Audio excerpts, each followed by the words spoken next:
Have you ever just wanted to listen to people talk about interesting stuff? That's what podcasts are all about. People love to listen while they work, drive, or even exercise. In the last few years, podcasts have become super popular. It's like having a radio show, but anyone can start one, and millions of people listen. This new way of talking to people became really important for politics. Politicians could now talk directly to you and me without needing a reporter or a news channel. It was a direct line to our ears and to our...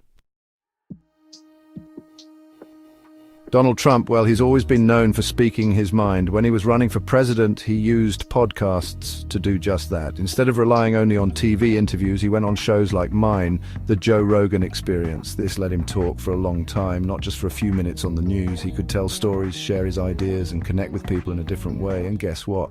People listened. A lot of people. My podcast is all about talking to interesting folks from all walks of life. We talk about everything from comedy to science to, you guessed it, politics. Now, I didn't always agree with everything Trump said, but I believe in hearing different sides of a story. When Trump came on the show, millions tuned in. These weren't just politicians or news junkies. These were everyday people, maybe like you, who wanted to hear what he had to say, and that's powerful. Patrick Bet-David is another guy who built a huge podcast following.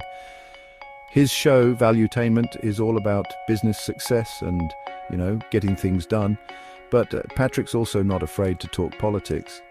He's a big believer in personal freedom and smaller government. Sound familiar? A lot of Trump's supporters felt the same way. So when Patrick talked about Trump or had guests who supported him, it resonated with his audience. They saw Trump as a businessman who could shake things up in Washington. Candace Owens is a smart, outspoken woman who became a strong voice for conservatives, especially young ones. She's not afraid to challenge the status quo or speak out against what she sees as unfairness. Candace used her podcast and social media to support Trump and his policies. She saw him as a strong leader who wasn't afraid to fight for what he believed in. And her message resonated with a lot of people, especially those who felt ignored by the mainstream media. Here's the thing about podcasts. They cut out the middleman. When you watch the news, you're getting someone else's interpretation of events.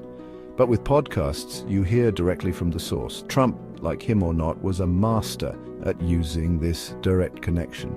He could talk about his accomplishments, criticize his opponents, and control the narrative. And because people trusted podcast hosts like me, Patrick, and Candace, they were more likely to listen to what he had to say. Now, Trump had a lot of dedicated supporters. They loved his rallies, his tweets, and his no-nonsense style. But podcasts offered them something more, a sense of community.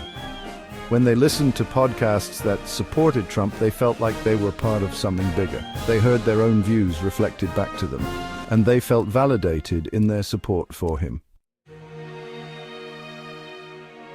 It's hard to say for sure if podcasts single-handedly won Trump the presidency, but there's no doubt they played a role.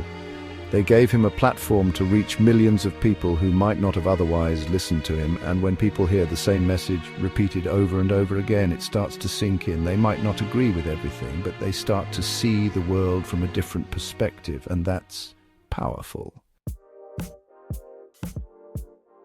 Podcasts are here to stay. They've changed the way we consume information and connect with each other.